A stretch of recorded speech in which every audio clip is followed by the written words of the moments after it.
నా బ్రతుకే భారమైపోయినా, ఆశలే ఆవిరైపోయినా, నా బ్రతుకే భారమైపోయినా, శ్రమలు శోధించినా, నాతో నీవున్నా ధైర్యమే కలిగినా, శ్రమలు శోధించినా, నాతో నీవున్నా ధైర్యమే కలిగిన, ప్రాణం పోయేంత వరకు నీతోనేనయ్యా, తుది శ్వాస వరకు నీతో ఉంటానయ్యా. నీవే కావాలేసయ్యా, నీతోనే ఉంటానయ్యా. నీవే కావాలేసయ్యా, నిన్ను విడువాలేనయ్యా. నా ప్రాణ ప్రియుడా, మహనీయుడా, నా యేసయ్యా, నీతో ఉంటానయ్యా. కన్నీరే సంద్రమైపోయినా, తుఫాను అలలే చెలరేగినా, నే నలిగిపోయినా, నాతో నీవున్నా ధైర్యమే కలిగినా, కన్నీరే సంద్రమైపోయినా, తుఫాను అలలే చెలరేగినా, నే నలిగిపోయినా, నాతో నీవున్నా ధైర్యమే కలిగిన, ప్రాణం పోయేంత వరకు నీతోనేనయ్యా, తుది శ్వాస వరకు నీతో ఉంటానయ్యా. నీవే కావాలేసయ్యా, నీతోనే నేనయ్యా. నీవే కావాలేసయ్యా, నీతో ఉంటానయ్యా. నా ప్రాణ ప్రియుడా, మహనీయుడా, నా యేసయ్యా, నీతో ఉంటానయ్యా. దేవునికి స్తోత్రం. హల్లెలూయా. హల్లెలూయా చేద్దామా? హల్లెలూయా. ఈ రాత్రికాల సమయంలో మనకు ఒకే ఒక ధైర్యం ఉండాలంటే, ఏం ధైర్యం అంటే, యేసు ప్రభు మనతో ఉంటాడు అనే ధైర్యం మనం కలిగి ఉండాలి. చాలా మంది జీవితాలలో అన్నీ కోల్పోయినట్టుగా ముఖం అంతా దిగాలు చేసుకొని, అసలు జీవితంలో ఏమీ లేదు, మాకు ఏ ఆశ లేదు అన్నట్టుగా బ్రతుకుతూ ఉంటారు.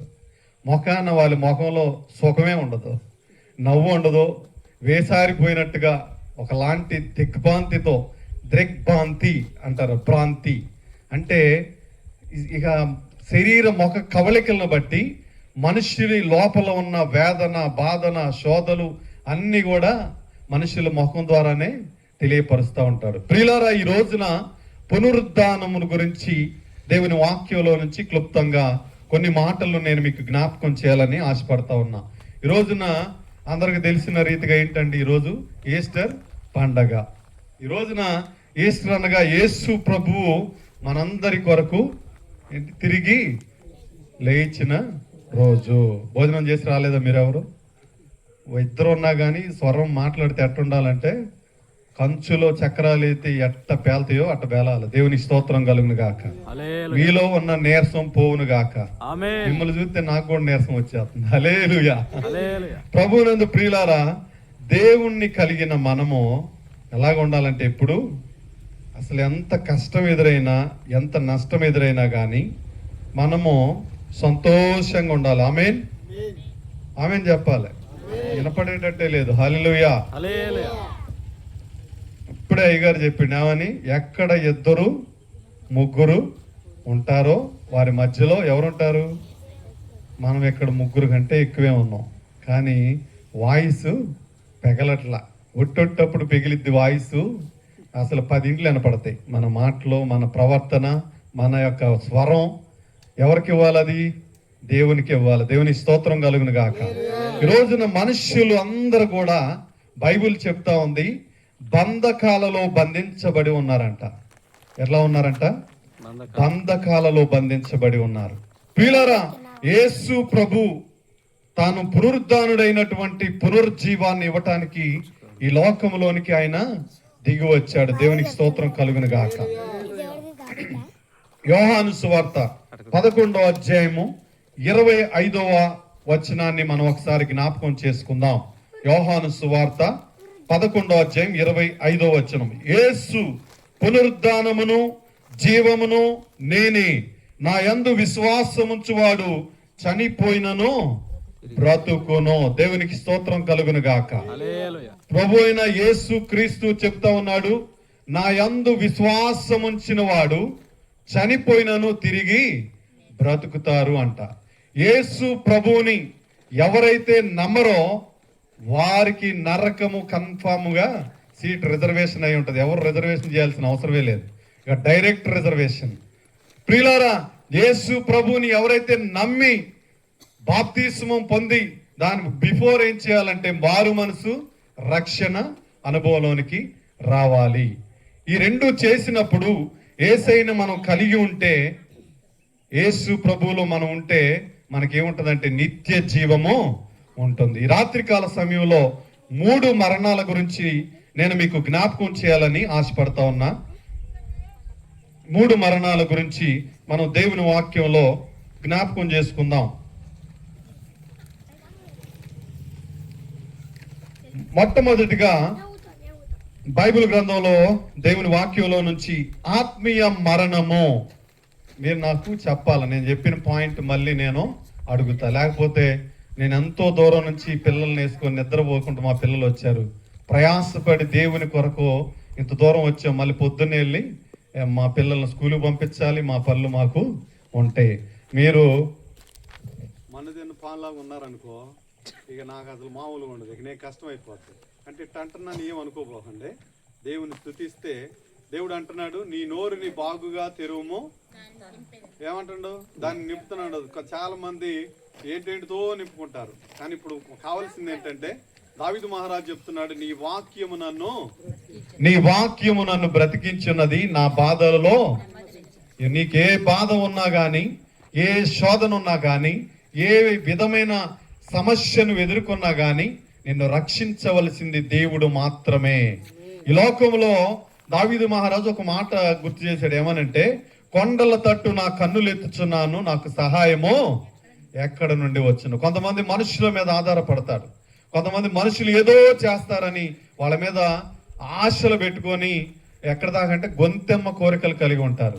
ప్రియులారా, దానికంటే ముందు మనము దేవుని మీద ఆశ పెట్టుకోవాలి. వాక్యంలో తెలియజేసినట్లుగా ఎఫెసీయులకు రాసిన పత్రిక 2వ అధ్యాయము 1వ వచనం నుంచి 5 వచనాలు మనం జ్ఞాపకం చేసుకుందాం. ఒకసారి బైబిల్ తెరచి,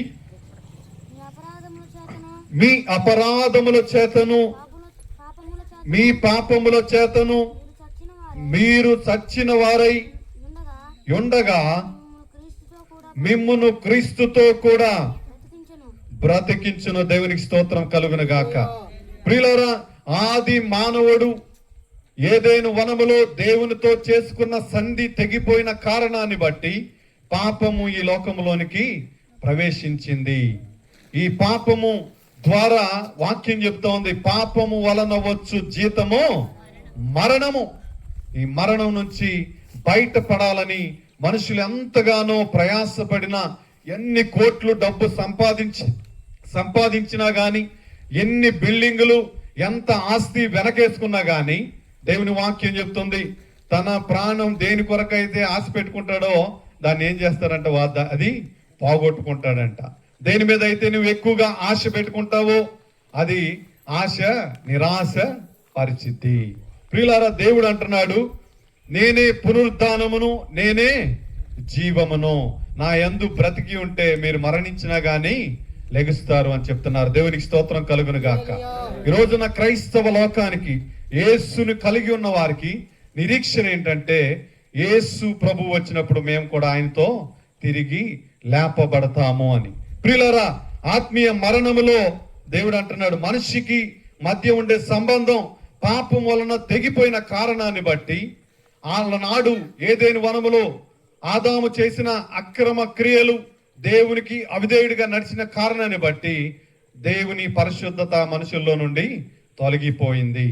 ఆ తొలగిపోయినటువంటి కారణాన్ని బట్టి దేవుడే ఒక సంధిని ప్రారంభించాడు. ప్రియులారా, పాపము వలన వచ్చు జీతము ఏంటంట? మరణం. ఇదేంటండి? మనుషులు పని చేస్తే ఏమొస్తుంది? జీతం వస్తుంది, శాలరీ వస్తుంది. లేదా కూలి పని వానికి ఏమొస్తుంది?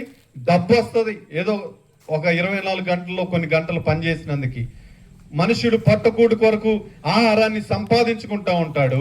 దానితో పాటు మనిషి చేసే ప్రాబ్లం ఏంటంటే పాపము చేస్తాడు. దేవుని వాక్యం చెప్తుంది, పాపము అనగా ఆజ్ఞ అతిక్రమించటమే, అనగా దేవుని వాక్యాన్ని తృణీకరించటమే పాపము.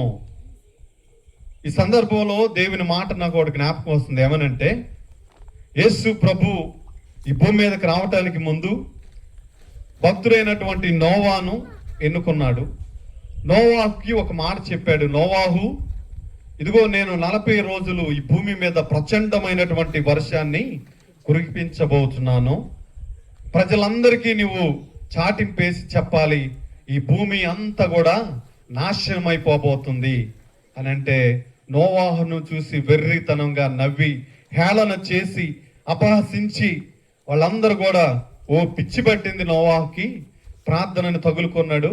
ప్రార్థన అంటాడు, ఆ నోవాహు ఆ వాడలోనికి రమ్మంటాడు అని చెప్పి వాళ్ళందరూ ఆలోచన చేస్తున్న సమయంలో నోవాహు నెత్తి నోరు కొట్టుకొని ఎంత చెప్పినా కానీ ఎవరో వినలేదు.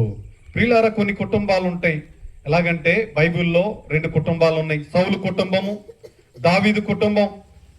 దావీదు కుటుంబం అంచెలంచెలుగా ఆశీర్వదించబడతా ఉంది. ఎందుకనంటే దేవుని యందు భయభక్తులు కలిగి ఉన్నాడు. దేవునికి స్తోత్రం కలుగును గాక. ప్రియులారా, సౌలు కుటుంబం అంతకంతగా దిగజారిపోతా ఉందంట. ఆత్మీయమైన పతన స్థితిలో పడిపోతా ఉంటే ఎన్ని చేసినా గానీ ప్రయోజనమో ఉండదు. అందుకని యెహోషువ చెప్పాడు, నేనును నా ఇంటి వారు యెహోవాను సేవించెదము. ఈ రోజున కుటుంబ ప్రార్థన చాలా ప్రాముఖ్యం. దేవుని వాక్యాన్ని ధ్యానించే మనము, దేవుని మాట చెప్తా ఉంది. ఎఫెసీయులకు రాసిన పత్రిక 2వ అధ్యాయం 1వ వచనంలో ఏముంది? మరొకసారి చదువుదాం. మీ అపరాధముల చేతను మీ పాపముల చేతను మీరు చచ్చిన వారై ఉండగా ఆయన మిమ్మును క్రీస్తుతో కూడా బ్రతికించెను. దేవుని వాక్యంలో ఎలాగ ఉందంట? మనము అపరాధముల చేత, మన పాపముల చేత చచ్చిన వారి వల్లే పడి ఉన్నాము. ప్రియులారా, ఎప్పుడైతే దేవుని నిబంధన హస్తము మానవుని చేతిని విడిచిపెట్టిపోయిందో అప్పుడు మానవుని ద్వారా పాపము ఈ లోకంలోనికి సంభవించింది. అందుకే ప్రభువు పరలోకంలో ఒక యోచన చేశాడు. ఏమనంటే, ఏదేను వనములో తెగిపోయిన మానవ సంబంధాన్ని తిరిగి ఆయన పునరుద్ధరింపజేయటానికి ఆయన ఏం చేశాడంటే, గెత్సేమనే తోటలో కడపటి ఆదాముగా యేసు ప్రభు ఆయన ఎంతగానో అందరి పట్ల ప్రేమించి ప్రేమామూర్తి గనుక ఆయన తిరిగి మానవ సంబంధాన్ని ఆత్మీయంగా నెలకొల్పటానికి దేవుడు తిరిగి తెగిపోయిన ఆ బంధాన్ని కలపటానికి ఎంతగానో ప్రయత్నం చేశాడు. దేవునికి స్తోత్రం కలుగును గాక. ఈ రోజున నీవున్న బంధకాలు ఏదైనా సరే యేసు ప్రభువులో నీ వచ్చిన తర్వాత వాటన్నిటిని ఏం చేయాలంటే విడిచి పెట్టాలి. కొంతమంది వాక్యం చెప్తా ఉంది, ప్రకటన గ్రంథంలో ఒక మాట ఉంది. ఏమనంటే, జీవించుచున్నావన్న పేరు మాత్రం ఉంది కానీ నీవు మృతుడవే. దేవుని వాక్యం చెప్తా ఉంది. ప్రియులారా, మనం బ్రతికి ఉన్నామనే అనుకుంటున్నామంట. కాదు, వాక్యం చెప్తా ఉంది నువ్వెప్పుడో ఆత్మీయంగా చనిపోయావు. అందుకనే నేను ఈ రోజున మీకు చెప్పేది ఏంటంటే, ఆత్మీయ మరణము ఏంటి, దేని ద్వారా వచ్చిందంటే, దేవుని మాటను మనం ధిక్కరించి మన పాపములను బట్టి, మన అపరాధములను బట్టి మనం దేవుణ్ణి పక్కన పెట్టాం కాబట్టి మనం ఆత్మీయంగా ఏమైపోయాము? చనిపోయాం. ప్రియులారా, చాలా మంది దేవుని సమాధిని గురించి అనేక లేఖన భాగాల్లో తెలియజేశాడు. కొంతమంది మృతుల పునరుద్ధానమే లేదని చెప్పే వాళ్ళు కూడా ఉన్నారు. కానీ వాక్యం చెప్తోంది, దేవునికి విరోధమైన కార్యము, దేవునికి విరోధమైన క్రియలు చేసేవారు ఏమైపోతారంటే నశించి పోతారు. ప్రియులారా, ఆత్మీయ మరణం ఎంత భయంకరమైందో తెలుసా? దేవుని వాక్యంలో ఉంది ఒక మాట ఏమిటంటే, వేశ్యలకైనా పరలోకం ఉందంట కానీ వేషధారణకి పరలోకం లేదు. అందుకనే వాక్యంలో ఉంది, జీవించుచున్నావన్న పేరు మాత్రం ఉంది కానీ కొంతమంది ఎంత భక్తి చేస్తారో భక్తికి తగ్గిన శ్రద్ధ వారి జీవితంలో ఉండదు. వాక్యం లేకపోతే నీ జీవితం ఎండిపోద్ది. అందుకనే మంచి పాట ఉంది, ఏమనంటే ఎండిన ఎముకలను తిరిగి జీవింప చేయువాడు. మనం ఆల్రెడీ చనిపోయామండి. మనం ఎక్స్రేలు తీయించుకునేటప్పుడు ఫిలిము ఇప్పుడు మనం ఫోటో దిగితే చక్కగా కలర్గా కనపడతాం, మంచి అందంగా కనపడతాం. లేని ఫోటో కూడా క్రియేట్ చేసి మంచిగా బ్యూటిఫుల్గా ఉంటాం.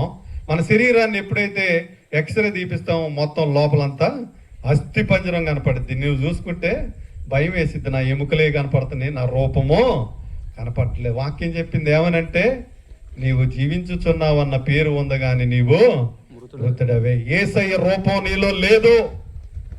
యేసయ్య ఆశించిన ఆత్మీయ జీవితం నీలో లేదు. దేవుని వాక్యం చెప్తుంది ప్రియులారా. అందుకనే వేషధారణతో కూడుకున్న భక్తి జీవితం మనం చేయవలసిన అవసరమో లేదు. ఒకవేళ అలా చేస్తే మనం ఆత్మీయ మరణానికి అప్పగించబడతాము. మరి ఒక మాట నేను జ్ఞాపకం చేస్తాను. రెండవ మాటగా శారీరక మరణం, ఫిజికల్ డెత్. ప్రియులారా, మొదటగా నేను చెప్పాను స్పిరిచువల్ డెత్, రెండవదిగా ఫిజికల్ డెత్ అనగా శారీరక మరణం. ఇది ఆత్మీయ మరియు ప్రాణ శరీరము నుండి వేరుపరిచే, భౌతికంగా మనిషి నుంచి వేరుపరిచే మరణం అన్నమాట. దేవుని వాక్యంలో మరి ఇంతకు ముందు నేను ఒక మాట ఇంకొకటి జ్ఞాపకం చేసి ముగించి వేస్తా. యెషయా గ్రంథం 59వ అధ్యాయం 2వ వచనం త్వరగా తీద్దాం. యెషయా గ్రంథము 59వ అధ్యాయము 2వ వచనం. మీ పాపములు ఆయన ముఖమును మీకు మరుగుపరచెను కనుక ఆయన ఆలకింపకున్నాడు. మీ చేతులు రక్తము చేతను మీ వేళ్ళు దోషము చేతను అపవిత్రపరచబడి ఉన్నవి. మీ పెదవులు అబద్ధములాడుచున్నవి. మీ నాలుక కీడును బట్టి మాట్లాడుచున్నవి. నీతిని బట్టి ఎవడును సాక్ష్యము పలకడు. దేవునికి స్తోత్రం కలుగును గాక. ప్రియులారా, భక్తులైన యెషయా ప్రవక్త చెప్తా ఉన్నాడు, మీ నాలుక ఎప్పుడు ఎలా మాట్లాడుతుందంట? అబద్ధాలే. నీ నాలుక, నీ నోరు, నీ కళ్ళు, దేవుడిచ్చిన అవయవాలు, నీ కంటితో ఏముందంట? నీ కొంతమంది కంటిలో నలుసు తీసుకోరు కానీ ఎదుటోడు కంటిలో ఏం తీయాలని చూస్తారు? దూలాన్ని తొలగించాలని చూస్తారు. వాక్యం చెప్తుంది, నీ నీ వేళ్ళంట రక్తముతో ఉన్నాయంట. అపవిత్రమైన దేవుడి ప్రియులారా, దేవునికి మనం అనేక విషయాల్లో అపవిత్రంగా జీవించిన కారణాన్ని బట్టి ఈ యొక్క ఆత్మీయ మరణం మన జీవితంలోనికి ఎంటర్ అయింది. దేవుని వాక్యం చెప్తుంది, ఏ మనుషుడు నశించిపోవట దేవునికి ఇష్టమో లేదు. ప్రియులారా, మరి రెండవదిగా నేను శారీరక మరణం గురించి మీకు వివరిస్తాను. 1 కొరింథీయులకు రాసిన పత్రిక 15వ అధ్యాయము 21వ వచనం నుంచి 22వ వచనాలు జ్ఞాపకం చేసుకుందాం. 1 కొరింథీయులకు రాసిన పత్రిక 15వ అధ్యాయం 21, 22. మనుష్యుని ద్వారా మరణము వచ్చెను కనుక మనుష్యుని ద్వారానే మృతుల పునరుద్ధానము కలిగెను. ఆదామునందు అందరును ఎలాగు మృతి పొందుచున్నారో అలాగునని క్రీస్తునందు అందరును బ్రతికింపబడుదురు. ప్రతి వాడును తన వరుసలోనే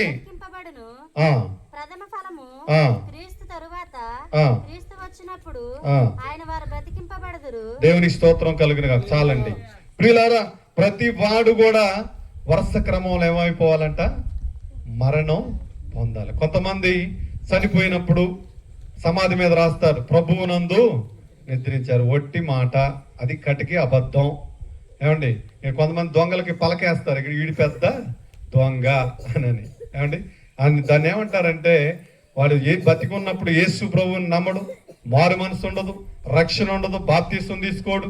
వాక్యం చెప్తుంది అందరూ క్రైస్తవులు ఎవ్వడో క్రైస్తవులు కాదు. దేవుని వాక్యం చెప్తుంది ఏమనంటే, నన్ను వెంబడించి నేనే మార్గమును, నేనే సత్యమును, నేనే జీవమునై ఉన్నానని ఎవడైతే ఉంటారో వాళ్ళు మాత్రమే. యేసు ప్రభు ఇంకో కఠినమైన మాట చెప్పాడు. ఏమనంటే, ఇదిగో నా తండ్రి చిత్తము నెరవేర్చువాడే నా వాడు. పరలోకంలో దేవుని చిత్తం ఎలాగ నెరవేరుతుందో భూమి మీద కూడా అలాగా నెరవేరాలంట. పరలోక ప్రాంతం చేస్తారు చాలా మంది. దేవుని చిత్తం ఏంటో కొంతమంది గమనించుకోకుండానే ఏమైపోతారంటే శరీరముతోనే మరణము తెచ్చుకుంటారు. ప్రియులారా, అనేక మరణాలు ఉంటాయి, అనేక మరణాలు, అనేక బంధకాలు ఉంటాయి జీవితంలో, అనేక సమస్యలు ఉంటాయి. ఉదాహరణకు ఒక మాట చెప్తా మీకు. ఈ లోకంలో మరణం అంటే భయపడని వ్యక్తులు ఎవరైనా ఉంటారా? ఉన్నారా ఎవరన్నా? మరణం అంటే భయపడకుండా ఉండేవాళ్ళు ఎవరన్నా ఉంటారా? వామ్మో, ఏదన్నా చెప్పు భరిస్తాం కానీ చావు గురించి మాత్రం చెప్పబోకని చెప్తారు. ఒక ఆయన ప్రార్థనకు వెళ్ళాల్సిన సమయం వచ్చింది. ఆ సమయంలో వాళ్ళు ఒక శవపేటికను మోసుకొని వెళ్తా ఉంటే, ఈయన శుభకార్యం దగ్గర ఉంటే, ఆ శుభకార్యం దగ్గరికి, చావు దగ్గరికి వెళ్ళిన వాళ్ళు ఎవరు ఎలా చేయరు కాబట్టి ఆయన చెప్పాడంట, నేను ఎక్కడో ఒక ప్రోగ్రాంలో ఉన్నాను, మరి ఆడికి వచ్చేళ్ళకి టైం పట్టిద్దానంట. సరే రమ్మని చెప్తే ఆయన వెళ్ళిన తర్వాత అది శుభకార్యం ఏం తెలిసిందంట. ఆ శుభకార్యంలో ఆయన అడిగాడంట, బాబు నువ్వు అక్కడికి వెళ్ళిన తర్వాత ఏమేమి పట్టుకున్నావు అని అడిగాడంట. నేను ఆయన చేతులు పట్టుకున్నానని చెప్పాడంట. చనిపోయిన ఆయన చేతులు పట్టుకున్నాను అన్నాడంట. తర్వాత ఆయన కాళ్ళు నాకు తగిలి అని చెప్పాడంట. మరి స్నానం చేసి వచ్చావా అన్నాడంట. చేయలేదంటే, అమ్మమ్మమ్మమ్మ నువ్వు అసలు పొరపాటును కూడా మా ఇంట్లోనికి రావద్దు, నువ్వు తల స్నానం చేసి వస్తే తప్ప మా ఇంట్లో శుభకార్యం ఉంది నాయన, నువ్వు అక్కడికి వెళ్ళింది ఎక్కడికి, చావు దగ్గరికి వెళ్ళావు కాబట్టి మా దగ్గరకు రావటానికి వీల్లేదు బాబు, దయచేసి అక్కడి నుంచి అక్కడే వెళ్ళిపో అని చెప్పారంట. ప్రియులారా, ఒకసారి ఆలోచన చేద్దాం. మనుషుడు వాక్యం చెప్తా ఉంది,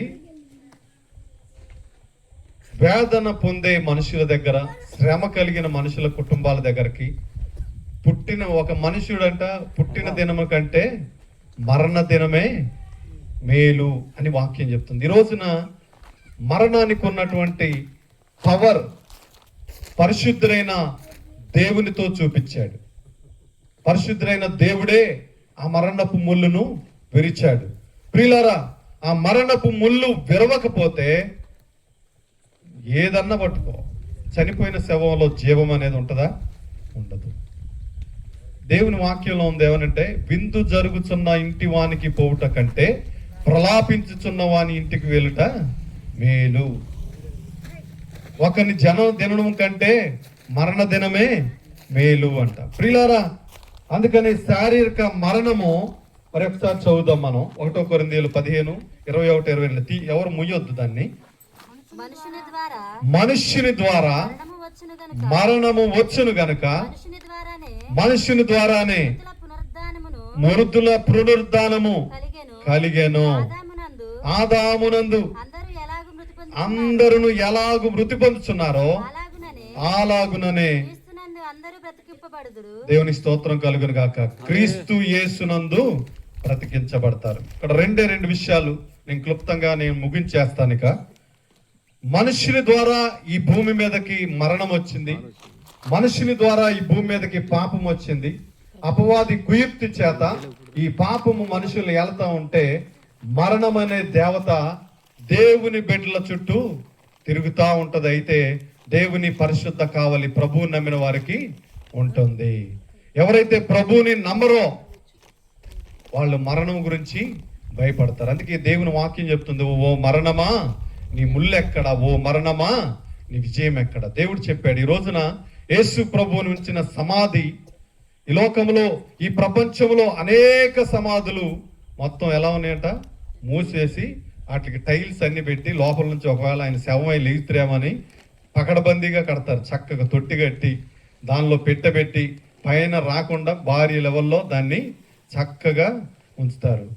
సమాధి దగ్గరికి వెళ్ళాలని చాలా మంది భయపడతా ఉంటారు. కానీ దానిలో ఏముంటుంది? మృతతుల్యమైనటువంటి శరీరము ఉంటుంది. ప్రియులారా, ఆ సమాధులు అన్నీ ఈ రోజున ఎలా ఉన్నాయి చెప్పండి మీరు? సమాధులు ఎక్కడ తెరవబడ్డ ఉన్నట్టు చూసారా? ఈ ప్రపంచంలో న్యూస్లో కానీ లేకపోతే వార్తాపత్రికల్లో కానీ ఎక్కడన్నా తెలిసిన సమాధి ఉందా? కానీ ఈ రోజున పరిశుద్ధుడైన యేసు ప్రభువు లేచిన సమాధి యెరూషలేములో అది ఓపెన్ అయి ఉండి ఖాళీ సమాధి కనపడుతుంది. దేవునికి స్తోత్రం కలుగును గాక. మన దేవుడు సజీవుడు, ఆయన మృతులను సైతం లేపగలిగినటువంటి గొప్ప దేవుడు. దేవునికి స్తోత్రం. ప్రియులారా, యేసు ప్రభు చనిపోయినప్పుడు ఆ దేవాలయపు తెర చిరిగినప్పుడు అంట చాలా మృతులు వాళ్ళందరూ కూడా లేపబడ్డారంట. దేవునికి స్తోత్రం కలుగును గాక. మరి ఒక మాట నేను మీకు జ్ఞాపకం చేస్తాను. మనుష్యుని ద్వారానే ఏదన్నా సంభవిస్తా ఉందంటే ఎవరి ద్వారా? ఎవరో ద్వారా రావట్లేదు, మనిషి ద్వారానే. మనిషికి దేవునికి సాతానికి పాపానికి చాలా కనెక్షన్ ఉంది. వీటన్నిటిని మనం బౌండరీస్ వేసుకొని, నేను ఇందాక మీకు చెప్పాను, దేవుని వాక్యం చెప్తుంది, నేత్రాశ, శరీరాశ, జీవపు డంబము. ఈ మూడు ఆశలు మనిషిని ఏం చేస్తున్నాయంటే చుట్టేస్తున్నాయి అంట, తీగల్లాగా చుట్టేస్తున్నాయి. ప్రియులారా, ఒక శరీరం ఎవరన్నా చెరువుల్లోకి దిగినప్పుడు నాసు ఉంటుంది. ఈతొచ్చిన గదేతగాడు కూడా ఆ నాసు చుట్టుకుందంటే కాళ్ళకి ప్రాణం వెలవెల పోవాల్సిందే. ఎంత ఈత వచ్చినా వాడు బ్రతికి పట్ట కట్టలేడు. ఈ రోజున పాపం అనే మృదంగముతో ఒక స్లోగన్ ఉంది. ఏమిటంటే అసతోమ సద్గమయ, తమసోమ జ్యోతిర్గమయ, మృత్యోర్మ అమృతాంగమయ. అనగా అసత్యములో ఉన్న ప్రజలు సర్వ సత్యములోనికి రావటానికి, ఆ చీకటిలో ఉన్న ప్రజలు వెలుగును చూడటానికి, వారి ప్రాణానికి విముక్తిని, మరణం నుంచి విముక్తి రావాలని అనేక స్లోగన్స్ ఉన్నాయి. కానీ ఈ ప్రపంచంలో మనం ఏదైనా కొనొచ్చు, కానీ ఏం కొనలేమంటే మరణాన్ని కొనలేము. ఆ మరణానికి చిన్న లేదు, పెద్ద లేదు, తేడా అసలే లేదు. ఎవడైనా మరణానికి గడగడ వనకాల్సిందే. అందుకని క్రీస్తు ప్రభు అయిన యేసు అంటున్నాడు, నా యందు విశ్వాసం ఉంచిన వాడు చనిపోయినను బ్రతుకును. దేవునికి స్తోత్రం.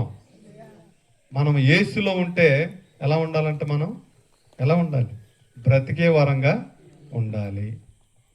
మనం బ్రతుకుతున్నామని పేరుంటే సరిపోదు. ప్రియులారా, మూడవ మాట నేను జ్ఞాపకం చేయడానికి ముందు యాకోబు పత్రిక 2వ అధ్యాయము 26వ వచనం నేను చెప్పిన తర్వాత మూడో మాట చెప్పి నేను ముగించి వేస్తాను. త్వరగా తీయాలి. యాకోబు పత్రిక 2వ అధ్యాయము 26వ వచనం.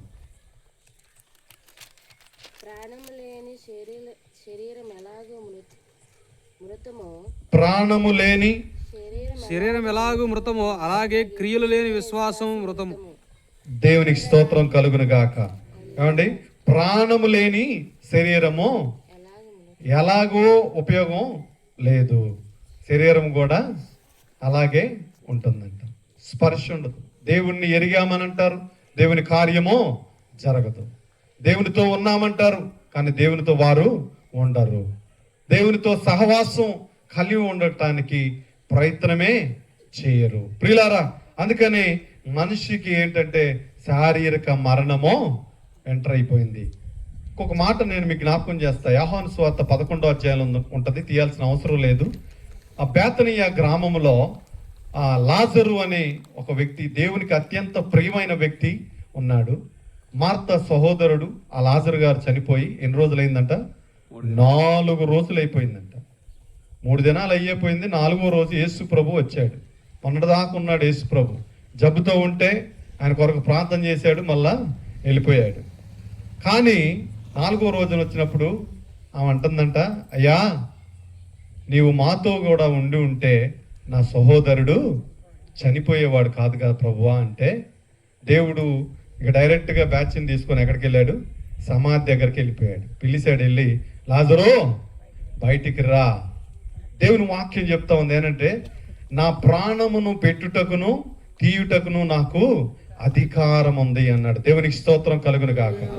ఎన్ని కోట్లు పోసినా, ఎన్ని లక్షలు నీవు సంపాదించిన మరణాన్ని కొనలేవు. దేవుణ్ణి కలిగి ఉంటే, అటీవల కాలంలో ఒక 3 సంవత్సరాల క్రితం మా పెద్దమ్మ గారు, కరోనా వచ్చింది మా పెద్దమ్మ గారికి. కరోనా వస్తే సుమారుగా ఒక 10 లక్షల రూపాయల లోపు మినిమం ఖర్చు పెట్టి ఉంటాం. ఖర్చు పెడితే ఏం కొన్నాం తెలుసా? దాంతో ఆక్సిజన్, గాలి కొన్నాం. కానీ మా పెద్దమ్మ గారు మాకు దక్కలేదు. ఏ గాలి కొన్నాం? గాలి, మనిషి లోపల జీవించడానికి కృత్రిమమైనటువంటి గాలిని కొన్నాం, కానీ మనిషి బ్రతకలేదు. అందుకే దేవుని వాక్యం చెప్తుంది, నరునికి యెహోవా పెట్టినది దీపము. ఆ దీపము ఆరిపోకుండా ఉండాలంటే మన జీవితంలో ఎవరు ఉండాలి? దేవుడు ఉండాలి. కొంతమంది హఠాత్తుగా మరణిస్తారు. హఠాత్తుగా మరణించి ఇది దేవుని చిత్తం అని చెప్తారు. కటికి అబద్ధం. దేవుని చిత్తం ఎలా ఉంటుందో తెలుసా? పరిపూర్ణంగా దేవుని చిత్తం నెరవేర్చబడే వరకు ఉంటుంది దేవుని చిత్తంలో ఉన్నవారు. ఇంకొక మరణాన్ని గురించి నేను మీకు చెప్పేసి నేను ముగించి వేస్తాను. అనేక మందిని ఐతకు అనే సహోదరుని పౌలు 3వ అంతస్తు నుంచి కింద పడితే ఆ కుర్రోని కూడా రక్షించాడు. ఇంకొక అమ్మాయిని కూడా దేవుడు ఆ కాలంలో రక్షించాడు.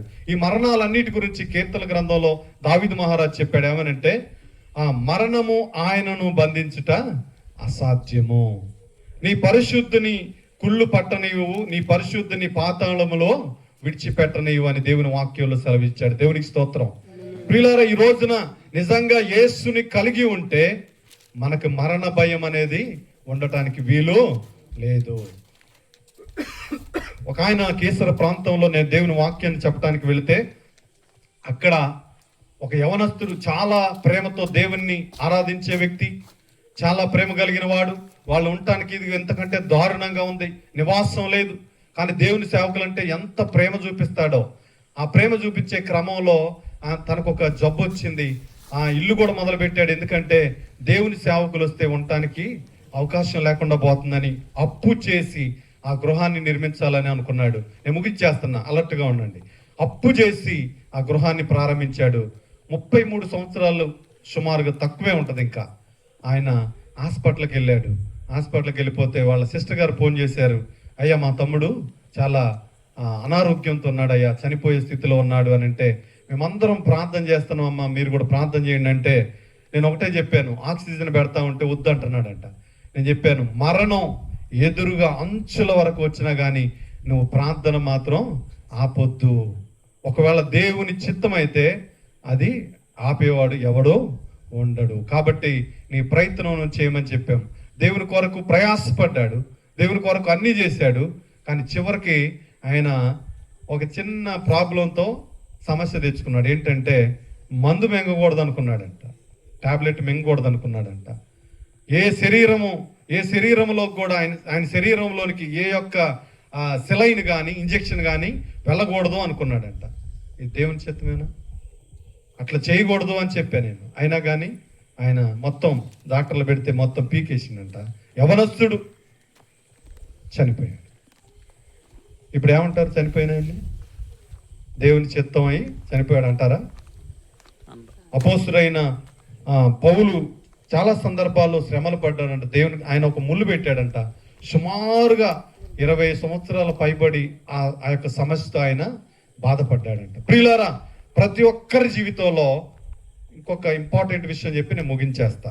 ఒక ముళ్ళు దేవుడే పెడతాడు. ఎందుకనంటే ముళ్ళు కొచ్చనదే మనకి నొప్పి తగలదు. అన్నీ ఉన్న వాళ్ళది. దేవుడు అంటున్నాడు, పాపుల కొరకు నేను వచ్చాను కానీ పరిశుద్ధుల కొరకు రాలేదు అన్నాడు. దేవునికి స్తోత్రం. ప్రియులారా, దేవుని వాక్య ప్రకారం దేవుని పక్కన ఎవరున్నారు తెలుసా? ఆ వైద్యుడైనటువంటి లోక ఉన్నాడు. మీకు చెప్తే అర్థం కాదు కానీ ఒక మాట, పాస్టర్ గారు నాకు ఫోన్ చేశాడు. బాగా షుగర్ ఉందంట పాస్టర్ గారు. సంఘంలో అన్ని స్వస్థతలు జరుగుతున్నాయంట, అది ఆపితే బెటరు. అయితే ఆయన గారు చిత్తము చేయువాడే నావాడు. మరి ఒక మాట చెప్పి నేను ముగించేస్తున్నాను. ఆఖరిలో నిత్య మరణము. నేను మొదటగా ఏం చెప్పాను?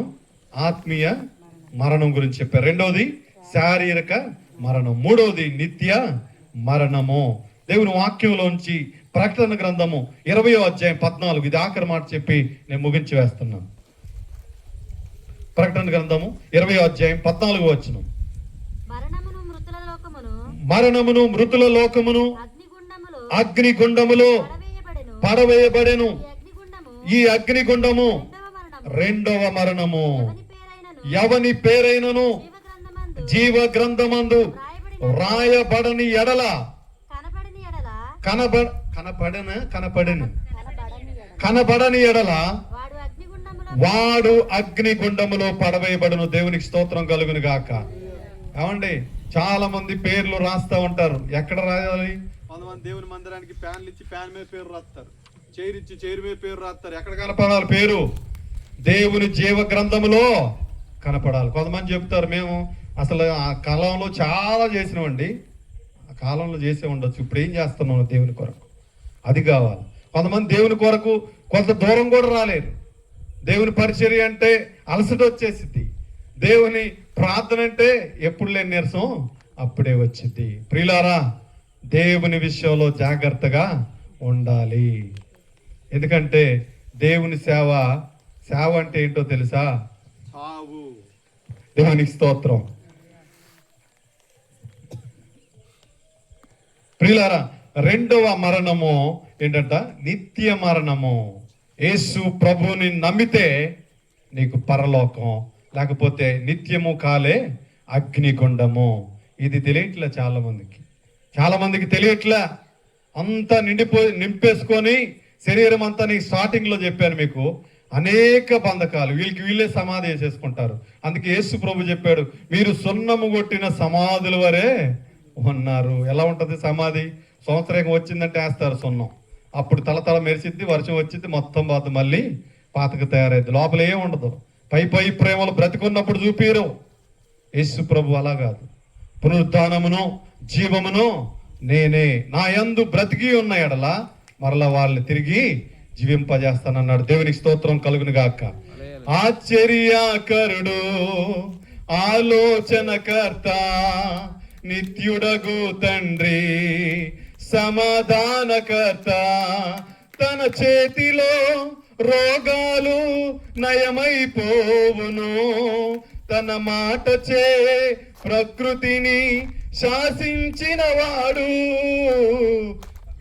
ఆశ్చర్యకరుడు, ఆలోచనకర్త, నిత్యుడగు తండ్రి, సమాధానకర్త. దేవుని స్తోత్రం. ఆయన చేతులు ఏమైపోతాయి అంటే రోగాలన్నీ నయమైపోతాయి. ప్రియులారా, ఈ రోజున ఈ మరణాలన్నీ తప్పించుకొని ఏ గ్రంథంలో ఉండాలంటే మన పేరు జీవ గ్రంథములో. ప్రియులారా, 3 గ్రంథాలు ఉన్నాయి. ఏంటంటే పరిశుద్ధ గ్రంథము, జీవ గ్రంథము, జ్ఞాపకార్థ గ్రంథము. ఈ పరిశుద్ధ గ్రంథము నీవు ప్రతిదినము ప్రభువుని ఆరాధించే విషయంలో, ధ్యానించే విషయంలో శ్రద్ధగా చదవాలి. రెండవది, జీవ గ్రంథంలో పేరు లేకపోతే నరకంలోనికి నీవు నెట్టబడతావు. మూడోది జ్ఞాపకార్థ గ్రంథం. నువ్వు అనుకోవచ్చు, నేను ఏం చేసినా నా గురించి ఎవరికి తెలియదు అనుకుంటే అక్కడ లిఖించబడతా ఉంటే ఎట్ట. దేవునికి స్తోత్రం కలుగును గాక. ఈ రోజున మరణ భయము పోవాలంటే పరిశుద్ధుడైన దేవుణ్ణి మనం సేవించాలి. ముద్దుల పునరుద్ధానం ఎవరంటే ప్రభు అయిన యేసు. ఈ లోకంలో రాజులు వచ్చారు, రవణప్పలు వచ్చారు, ఎంతెంతో గొప్ప గొప్ప కోటాను కోట్ల ఖరీదైన వ్యక్తులు. వాళ్ళని వెళ్ళ కూడా మనం కట్టలేనంత ఖరీదైనటువంటి రాజులున్న వాళ్ళందరూ ఏం చూశారంట? మరణాన్ని చవి చూచారు.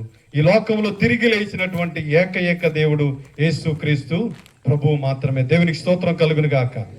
మాట మీకు జ్ఞాపకం చేసి ముగించేస్తాను. ఏంటంటే మైకేల్ జాక్సన్ అని ఒక బాగా డాన్సర్ ఉన్నాడు. ఆయనకి 16 మంది డాక్టర్లు ఉన్నారంట, స్పెషలిస్టులు. ఎందుకనంటే ఆయన తినే ఆహారము, అన్ని విషయాలు, టాబ్లెట్స్, ఎవ్రీథింగ్, ఆయన ఆరోగ్యంగానే ఉన్నాడు. కానీ చాలా కాలం బ్రతకాలని కోరికతో అందరిని పెట్టుకున్నాడంట. ఒక సమయం వచ్చింది, పుట్టుక్కున ప్రాణం పోయింది. ఎన్ని లక్షల డబ్బులు ఉన్నాయో తెలుసా? అమెరికా దేశంలో ఆయన ఒక డాన్స్ వేస్తే కొన్ని లక్షల డబ్బులు ఆయనకి డబ్బులు వస్తాయి. కానీ చివరికి ఏం పోయింది? ఎవడైనా తన ప్రాణమును పోగొట్టుకున్న ఎడల వానికి ఈ రోజున ప్రాణాలు పోతాయి, పర్వాలేదు, నో ప్రాబ్లం. మనుషుడు భూమి మీద పుట్టిన తర్వాత చచ్చిపోవడం కన్ఫర్మ్. కానీ చనిపోయిన తర్వాత మనం ఎక్కడికి వెళ్తున్నాం అనేది చాలా ప్రాముఖ్యం. భక్తి చేసేది ఎందుకంటే ప్రభువుతో మనం ఉండటానికి తప్ప ఈ లోక సంబంధమైన ఏమాశ, ఏంటంటే నేత్రాశ, శరీరాశ, కంటికి కనపడిందల్లా మొత్తం నాకు కావాలనుకోవటం నేత్రాశ అంటే. బంగారం కనపడితే బంగారం కావాలి, భూమి కనపడితే భూమి, ఇల్లు కనపడితే ఇల్లు, మొత్తం నాకే, ఎవరికి అవసరం లేదన్నట్టు ఉంటుంది. ఏమండి, నేత్రాశ, జీవపు డంబం, లోకంలో ఏముండదు, ఒట్టొట్టిదే, మొత్తం మాకే కావాలి, మేము దానిలో అనుభవించాలి, ఎంజాయ్ చేయాలనుకుంటారు. ఏముండదు, లోపల అంతా లొట్టే. మేడి పండు చూడు మేలుమయుండు, పొట్ట వేపితే ఏముంటుంది లోపల, అన్ని పురుగులే. మానవ శరీరం, ఇందాక మీకు స్టార్టింగ్లో చెప్పాను ఏమనంటే, బంధకాలతో సమాధి వంటి అనుభవంతో అందరూ ఏమంటే బంధించబడి ఉన్నారంట. వాళ్ళ రాయిని ఎవరు కూడా తొలగించే వాళ్ళు లేరు. వాళ్ళకు వాళ్ళే ఇప్పుడు వాళ్ళ నోరుతో పాపం చేస్తే నోటికి పెద్ద రాయి, శరీరంతో పాపం చేస్తే శరీరం అనే సమాధి కట్టుకోవటం, ఇంకా ఇంకా వేరు వేరు క్రియల చేత బంధించబడితే ఆ బంధకాలన్నీ దేవదూతలు వచ్చినప్పుడు ఆ రాయిని ఎలా ఉందంట, రాయి తొలగించబడి ఉంది. ఎంతమందిని పెట్టారో తెలుసా ఈ రోజున? యేసు ప్రభు వాక్యంలో ఉంది, సుమారుగా యేసు ప్రభు లేచినప్పుడు 500 మంది కంటే ఎక్కువ మందికి కనిపించాడంట. దేవునికి స్తోత్రం కలుగును గాక. ప్రియులారా, మరి ఈ అన్నిటి నుండి మనం విడిపించబడాలంటే మొట్టమొదటిగా నేను చెప్పాను, ఆత్మీయ మరణం నుంచి మనం విడిపించబడాలి. రెండవదిగా శారీరక మరణం నుంచి, మూడోది నిత్య మరణము నుంచి.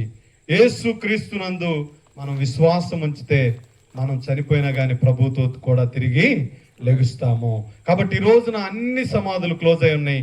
యేసు అయిన పరిశుద్ధుడైన దేవుని సమాధి తెరవబడి ఉంది. పునరుద్ధాన జీవమును బలమును ఇవ్వటానికి ప్రభు అయిన యేసు మన కొరకు ఆయన తిరిగి లేచిన రోజు. ఈ ఈస్టర్ అనగా ఏంటో తెలుసా? గొప్ప శక్తి. దేవునికి స్తోత్రం కలుగును గాక. ఒక్కసారి దేవుడు లేచాడికి మొత్తం అందరూ అక్కడ కుప్పకూలిపోయారంట, చచ్చిన వాని వలె పడిపోయారు. ఈ రోజున దేవుని శక్తి నీలో ఉంటే, దేవుని భక్తి నీలో ఉంటే, దేవుని పునరుద్ధాన బలము నీతో ఉంటే, ప్రభువుని నిత్యము ఆరాధించే వారముగా మనం ఉండటానికి పరిశుద్ధాత్మ దేవుడు సహాయము చేస్తాడు. దేవునికి స్తోత్రం కలుగును గాక.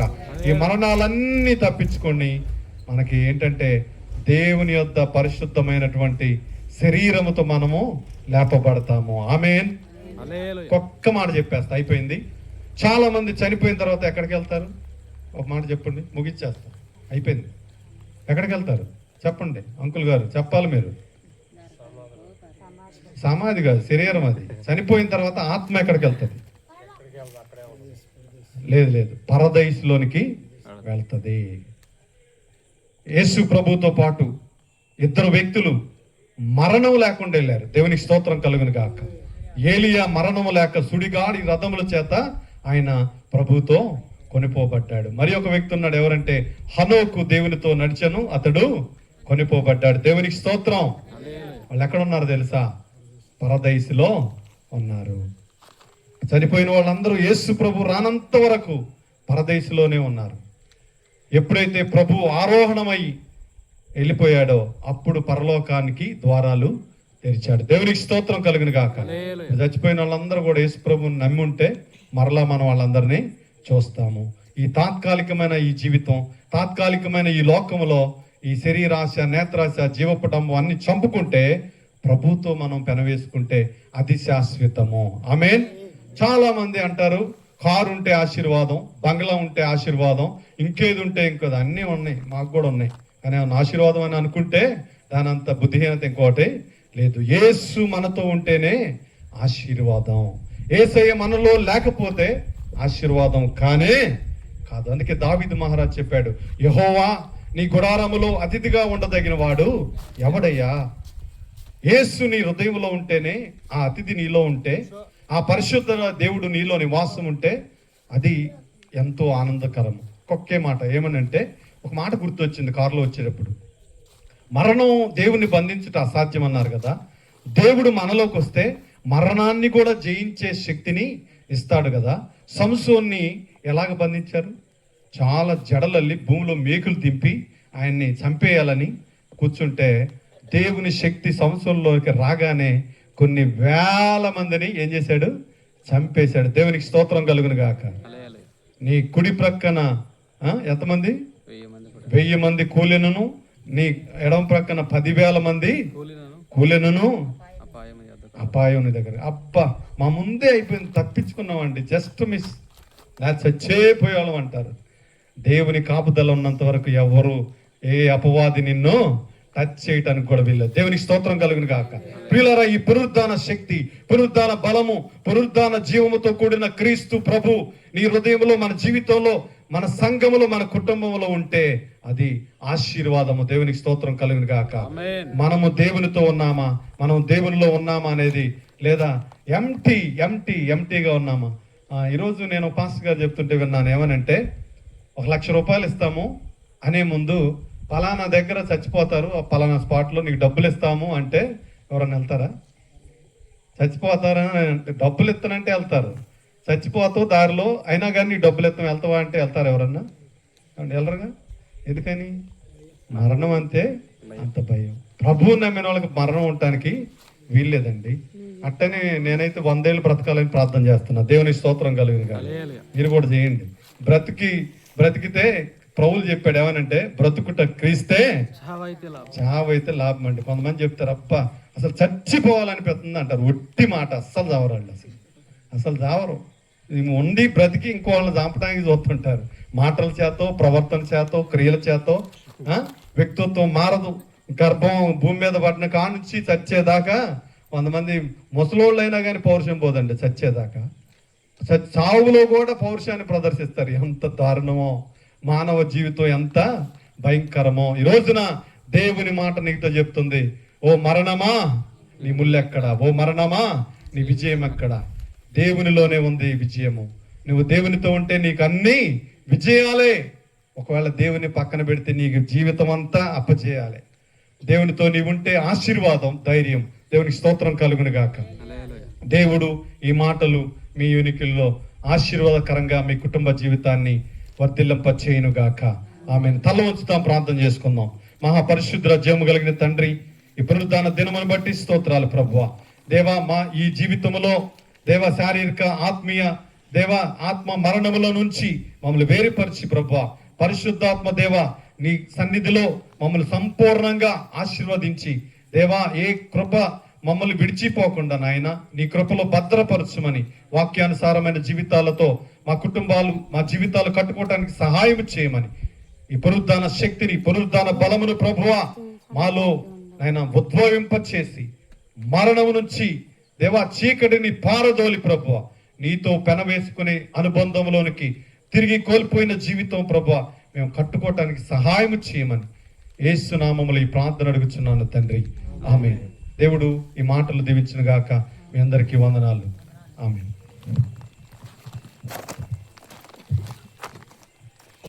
ఎంతమందికి ఈ మాటలు గుర్తుంది? ఒకసారి చెప్పగలరా? 3 విషయాలు చెప్పారు. ఆర్డర్లో చెప్పాలి. దేవునికి స్తోత్ర. ఒక్కొక్కళ్ళు ఒకటే, ఒక్కొక్కళ్ళు. తర్వాత వెరీ గుడ్, వెరీ గుడ్. అంటే మీరు వింటున్నారని నాకు అర్థమైంది. వెనకాల ఉన్న వాళ్ళు ఎవరని చెప్పగలరా? కరెక్టేనా చెప్పింది? ప్రియమైన దేవుని బిడ్డలారా, ఆత్మీయ మరణం, శారీరక మరణం, నిత్య మరణం, ఇవన్నీ జయించగలిగిన దేవుడు పరిశుద్ధాత్మ దేవుడు యేసు ప్రభువారు ఒక్కడే. శారీరకంగా మరణించినప్పటికీ మరి తిరిగి లేచినటువంటి దేవుడుగా మనం చూడగలుగుతున్నాం. ఈ లోకంలో చాలామంది దేవుళ్ళుగా పేరు పెట్టబడిన వాళ్ళు ఉన్నారు, కానీ చనిపోయారు. కానీ వాళ్ళు ఇప్పటి వరకు కూడా వాళ్ళ సమాధులు ఎలా ఉన్నాయండి? మూయబడి ఉన్నాయి. ఒకసారి ఒక మాట మీకు చూపిస్తాను. యోహాను రాసిన యోహాను సువార్త 10వ అధ్యాయము. దైవ సేవకులు కోట్ చేసుకుంటూ వచ్చారు, కానీ ఆ వాక్యాన్ని చూపించలేదు. కానీ ఒకసారి ఆ మాట నాకు గుర్తొచ్చింది. 17వ వచనము.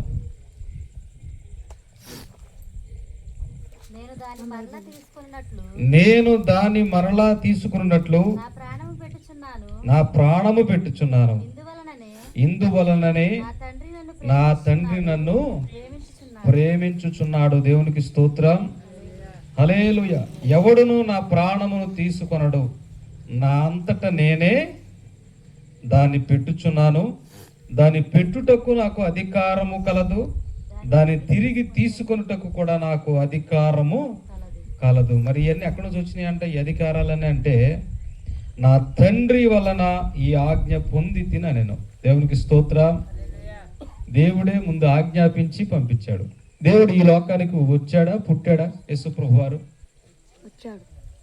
చెప్పాలి. ఎంతమంది నమ్ముతున్నారు యేసు ప్రభు పుట్టాడని? అంటే రాలేదా? అంతకుముందు లేడంటారా? అంతకుముందు ఉన్నాడా లేడా? 2026 సంవత్సరాల క్రితం యేసు ప్రభు ఉన్నాడా లేడా? ఉన్నాడా? ఉన్నాడా? ఎస్, యేసు ప్రభు వారు 2026 సంవత్సరాల క్రితమే ఉన్నాడు. ఆయన శరీరధారిగా కన్యక మరియ గర్భాన 2026 సంవత్సరాల క్రితం ఈ భూమి మీద అవతరించాడు, పుట్టాడు. అంతకంటే ముందుగానే ఉన్నాడు. నేను అబ్రహాం కంటే ముందున్నాను రా బాబా అంటాడు. దేవునికి స్తోత్రం కలుగును గాక. ఇదిగో ఆయన ఈ లోకానికి మన కోసం మనం చేసినటువంటి దోషాలను కడగటానికి, ఇది నా ప్రేమ అని చూపించటానికి శరీరధారిగా ఈ లోకానికి వచ్చి ఆ శ్రమలు అనుభవించాడు. మనకులాగే శరీరం కలిగాడు, మనకులాగే ఆకలేసింది ఆయనకి. అర్థమవుతుందా? మనకులాగే అన్ని పరిస్థితులు ఎదురైనవి. అన్నిటినీ ఆ శరీర కోరికలు కూడా పుట్టే ఉండొచ్చు. ఆయన అణుచుకొని మన కోసం ఏం చేశాడు? ఆయన ప్రతినిత్యం ప్రార్థనా పూర్వకంగా ఒలివ కొండ మీదకి వెళ్ళి ప్రార్థన చేసుకొని తన జీవితాన్ని ప్రభువులో గడపటం చూడగలుగుతాం. ప్రియమైన దేవుని బిడ్డలారా, ఆయనకి ఈ లోకంలో ఎవరు కూడా చెప్పాలి చనిపోయి తిరిగి లేచిన దేవుడు ఎవరన్నా ఉన్నారా? మీకు తెలిస్తే చెప్పండి. చనిపోయి తిరిగి లేచి చనిపోయారు, తిరిగి లేచారు, మళ్ళీ చనిపోయారు. వాళ్ళ సమాధులు ఇంకా పూడ్చిపెట్టబడే ఉన్నాయి. యేసు ప్రభు వారి యొక్క సమాధే ఖాళీగా ఉంది. దేవునికి మహిమ కలుగును గాక. ప్రేమ దేవుని బిడ్డలారా, మరి ఆయన చనిపోయినప్పుడు ప్రపంచంలో చాలా వింతలు జరిగినాయి, అవునా కదా? వెంటనే గుండె బద్దలైనట్లుగా ఆ రాళ్ళు ఏమైపోయినాయి? బండలు పగిలిపోయినాయి అంట. ఒకసారి ఆ మాట కూడా చూపించి నేను ఈ మాటలు ముగించి ప్రార్థన చేసుకుందాం. ముగింపు ప్రార్థన 27వ అధ్యాయం మత్తయి సువార్త చదవండి.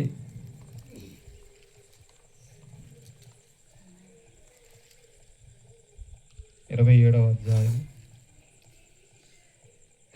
60 వచ్చిన చదవండి ఒకసారి. 60 వచ్చిన 50 వచ్చినవి. యేసు మరల బిగ్గరగా కేక వేసి ప్రాణం విడిచెను. అప్పుడు దేవాలయపు తెర పైనుండి క్రిందికి రెండుగా చీలిను. ఒకటి. రెండవది ఏం జరిగిందంటే భూమి వణికెను. 2 కార్యాలు జరిగినాయి అక్కడ. ఏం జరిగింది? దేవాలయపు తెర చినిగింది. రెండవది భూమి వణికెను, బండ బద్దలాయను, సమాధులు తెరవబడిను. దేవునికి స్తోత్రం కలుగును. భూమి వణికిందంటే భూకంపం కలిగింది, మహాభూకంపం వచ్చిందని మరొక సువార్తలో మనం చూడగలుగుతాం. చూడండి, బండలు బద్దలాయను. చూడండి, ఆయన చనిపోయాడని భూమి కూడా తట్టుకోలేకపోయిందంట. దేవునికి స్తోత్రం కలుగును గాక. ఆయన చనిపోగానే భూమికి కూడా ఏమనిపించిందంట? ఆయన సృష్టించినటువంటి భూమికి కూడా వేదన కలిగింది. అక్కడ భూకంపం వచ్చేసిందంటే దేవునికి స్తోత్రం కలుగును గాక. బండలు బద్దలైపోయినాయి. ఈరోజు చాలామంది హృదయాలు ఎలాగున్నాయి తెలుసా? కఠినంగా ఉన్నాయి. ఆయన మన కోసం చనిపోయాడే. ఈరోజు కనీసం ఈరోజు పునరుద్ధాన పండుగ కదా, కాసేపు ఇట్లాంటి అవకాశం వచ్చింది కదా, చల్లటి వాతావరణంలో ప్రభువుని ఆరాధిద్దామని ఆలోచన కొంతమందికి రాదు. వాళ్ళు బాప్టిజం పొందుంటారు, ఆరాధనకి వెళ్ళేవారుగా ఉంటారు. ఈ అవకాశాన్ని మరలా ఎవరో వస్తున్నారంటే అయ్యగారు, మరి ఆయన ఏం చెప్తాడో చూద్దాం అనే ఆలోచన రాదు. ప్రియమైన దేవుని బిడ్డలారా, ఏమైపోయింది? బండలు బద్దలైపోయినాయి. మరి మీ గుండెలు మెత్తగా ఉన్నాయా, కఠినంగా ఉన్నాయా? ఒకసారి ఆలోచన చేసుకోండి. భూమి తట్టుకోలేక ఏమైపోయింది? పెకిలించబడింది. ఇంకా కింద చూస్తే ప్రియమైన దేవుని బిడ్డలారా, సమాధులు తెరవబడిను, నిద్రించిన అనేక మంది పరిశుద్ధులు శరీరములు లేచెను. వారి సమాధులలో నుండి బయటికి వచ్చి ఆయన లేచిన తరువాత పరిశుద్ధ పట్టణములో ప్రవేశించి అనేకులు అగపడిరి. దేవునికి స్తోత్రం కలుగును గాక. చూడండి, వారు సమాధులలో నుండి బయటికి వచ్చి ఆయన లేచిన తరువాత పరిశుద్ధ పట్టణములోనికి వీళ్ళందరూ ఏం చేశారు? ప్రవేశించారండి. ఆయన చనిపోయి అనేక మందికి ఏం చేశాడు? జీవాన్ని పోసాడు. అవునా కదా? పరిశుద్ధులు లేపబడ్డారు. ఇదిగో ఒకవేళ నువ్వు చనిపోయినా సరే, నువ్వు పరిశుద్ధత కలిగి చనిపోతే నువ్వు లేపబడవు. లేపబడినా పరలోకానికి నువ్వు వెళ్ళలేవు. ప్రియమైన దేవుని బిడ్డలారా, మరి లేచిన వాళ్ళు మళ్ళీ చచ్చిపోయారంటారా? చెప్పాలి, ఇది మిస్టరీగా ఉంది కదా. యేసుప్రభు చనిపోయాడు, తిరిగి లేచాడు. ఈయన చనిపోయినప్పుడు పరిశుద్ధులు ఏమైపోయారు? లేచారు. అవునా కదా? పరిశుద్ధులు లేచారు. మళ్ళీ వీళ్ళు మళ్ళీ చనిపోయారంటారా? అయ్యగారండి, నాకు ఇది ఒక డౌట్ వచ్చింది. డౌట్లు రాకపోతే మనం సరైన రీతిలో బైబిల్ చదవట్లేదని అర్థం. సరే, ఈ సమాధానం మీరు చెప్పండి. వచ్చేవారం ఆదివారం నాడు చెప్పిన వాళ్ళకి ఒక ప్రత్యేకమైన గిఫ్ట్ ఇస్తా. ఎవరికి స్తోత్రం కలుగును గాక. అందరిని అడగండి. మీరు అంటే మీరు ఆ ఆలోచన కలిగి ఉన్నారా? ఎక్కడ ఉన్న వాళ్ళని అడగొద్దు. మీకేం తెలిసిందా అని అడగొద్దు. మీకు తెలిసిన పాస్టర్లను అడగండి. దేవుడికి స్తోత్రం కలుగును గాక. మరి లెగిశారు కదా వీళ్ళు మరలా చనిపోయారా? వాళ్ళు సమాధి చేయబడ్డారా? వీళ్ళు ఎక్కడున్నారు అసలు? అవును కదా? కయ్యనుకు భార్య ఎక్కడి నుంచి వచ్చింది? కొన్ని క్వశ్చన్లు ఉంటాయి, అసలు మిస్టరీ క్వశ్చన్లు అనమాట. అవునా కదా? ప్రియమైన దేవుని బిడ్డలారా, ఒకసారి ఆలోచన చేయండి. ఈ లోకంలో యేసు ప్రభు ఒక్కరికే చరిత్ర సృష్టించాడు. దేవునికి స్తోత్రం. ప్రపంచ చరిత్ర 2 భాగాలుగా విభజించబడినది. అంతేగాని మరియమ్మ పూర్వం మరియమ్మ శకం లేదు, పౌలు గారి పూర్వం పౌలు గారి శకం లేదు. ఎవరి స్తోత్రం చెప్పండి. యేసు ప్రభు పూర్వం యేసు ప్రభు శకం అనే ఉంది పరిశుద్ధ గ్రంథంలో. అలాగే నీ ప్రతి ఒక్కరై, ఇక్కడ ఉన్న కూర్చున్న వారైనా, ఇంటికాడ హాయిగా పడుకున్న వాళ్ళైనా, టీవీలు చూస్తున్న వారైనా, ప్రయాణాలు చేస్తున్న వారైనా, ఎవరి బర్త్డే చేసుకోవాలన్నా చెప్పాలి, యేసు ప్రభు పేరు లేకుండా మీ బర్త్డే లేదు. చూసుకోండి, చరిత్ర చూసుకోండి. ఉందండి. ఫలానా ఆయన క్రీస్తు శకం, క్రీస్తు పూర్వం, అలెగ్జాండర్ ఎప్పుడు పుట్టాడు? క్రీస్తు పూర్వం క్రీస్తు శకం అని చెప్పాలి. ఆయన పుట్టిన తర్వాత, యేసుప్రభు పుట్టిన తర్వాత పుట్టాడా, పుట్టక మునుపు పుట్టాడా? ఆ రెండే. ఎవరైనా సరే, సత్యబాబాయ్ అయినా సరే, పుట్టపూరి సత్యబాబాయ్ అయినా సరే, ఇంకా చెప్పాలి, ఇంకెవరైనా సరే ఈ లోకంలో దేవుళ్ళుగా పేర్లు పెట్టుకొని తిరుగుతున్న వారు అందరూ కూడా క్రీస్తు పూర్వం క్రీస్తు శకం. నువ్వు ఎమ్మెల్యేవైనా, ఎంపీవైనా, నువ్వు ఎవరైనా సరే యేసు ప్రభు పూర్వం యేసు ప్రభు శకంలోనే పుట్టినవారు కూడా. మరి చరిత్ర సృష్టించాడు కాబట్టి ఈరోజు 3 విషయాలు సేవకులు మనతో ప్రస్తావించు వచ్చారు. ఏ విషయాలు మరొకసారి చెప్పండి. ఆత్మీయ మరణం, శారీరక మరణం, నిత్య మరణం. ఆత్మీయంగా చాలా మంది చచ్చిపోయారు. అవునా కదా? మొదట్లో బాగా విశ్వాసం కలిగి ఉండేవాళ్ళు. ఎక్కడ ప్రార్థన పెట్టినా చెప్పాలి, పరుగు. అవునా కదా? ఇప్పుడు ఆత్మీయతలో ఏమొచ్చేసింది? తెగులు వచ్చేసింది. ఏమొచ్చింది? కొన్ని తెగుళ్ళు సంఘాలలో ప్రవేశించేసినాయి. ప్రేమ దేవుని బిడ్డలారా, ఆలోచన చేసుకోవాలి. ప్రార్థనాపూర్వకంగా మనం సిద్ధపడదాం. మనం ఎక్కడ ఉన్నామో, ఏ స్థితిలో ఉన్నామో గుర్తు చేసుకోవాలని ప్రభుపేట మనవి చేస్తున్నాను. ఈ పునరుద్ధ ఆదివారం నాడు చక్కటి మెసేజ్ని మనకు అందించినటువంటి సేవకులు వందనాలు తెలియపరుస్తున్నాను. చిన్నవాడు ప్రార్థన చేసుకుందాం, ముగించుకుందాం. దయచేసి కళ్ళు మూసుకున్నట్లయితే. అయ్యా నాయన, ప్రతి ఒక్కరిని, మరియమ్మక్కను అలాగే అయ్యా నీ సన్నిధిలో ప్రాధేయపడుతున్నాను. కూడి వచ్చిన ప్రతి ఒక్కరిని పేరు పేరు మీరు ఆశీర్వదిస్తున్నారని నీ సన్నిధిలో ప్రాధేయపడుతున్నాను. వయోజాన్ని బట్టి, తన భార్యను బట్టి అయ్యా నాయన ఈ సమయంలో నన్ను జ్ఞాపకం చేసుకున్న తల్లిదండ్రులను బట్టి అయ్యా నాయన నాకు ఇచ్చినటువంటి అయా ఈ సదావకాశాన్ని నేను అయా నాయన మీరు ఎంతో నా పరిస్థితుల నుండి ఎన్నో అనారోగ్య సమస్యల నుంచి మీరు విడిపిస్తూ వచ్చారు ప్రభా. నా బిడ్డల విషయంలో అయా నాయన మీరు కృప చూపిస్తూ వచ్చారు ప్రభా. కృతజ్ఞతగా కొన్ని దినాల పాటు ప్రభా ఈ రీతిగా ఈ కోడికను ఏర్పాటు చేసుకోవాలని ఆశ కలిగి అయా నీ సన్నిధిలో ఈ రీతిగా నాయన ఏర్పాటు చేసుకున్నాను ప్రభా. ఇంకానైనా కొన్ని వారాల ప్రభా అయానైనా ఉన్నాయి ప్రభా. అనేక మంది వచ్చి ఈ స్థలంలో అయానైనా మీ సేవకులు ఎందరైతే పిలువబడతారో వారందరూ చెప్పే మాటల యందు నమ్మిక ఉంచే కృప దయచేయండి. ఆసక్తి కలిగి ఎదురు చూసే కృప దయచేయండి. అయానైనా నీ దేవులతో నింపి నడిపిస్తారమ్మని ముందున్న సమయం అంతా నీ కృప కలిగిన హస్తాలకు అప్పగించుకుంటూ యేసు పరిశుద్ధ నామం పేరట అడిగి వేడుకుంటూ ప్రార్థిస్తున్నాను మా పరమ తండ్రి, ఆమేన్. ఈ సమయంలో దేవుని ఆశీర్వాదాలతో కూడిక ముగించుకున్నాను. కుమారుడైన యేసు క్రీస్తు కృప ఇది మొదలుకొని ఆయన రాకడ పర్యంతం వరకు మనందరినీ ఆయన కృపలో భద్రపరిచి కాచి కాపాడును గాక.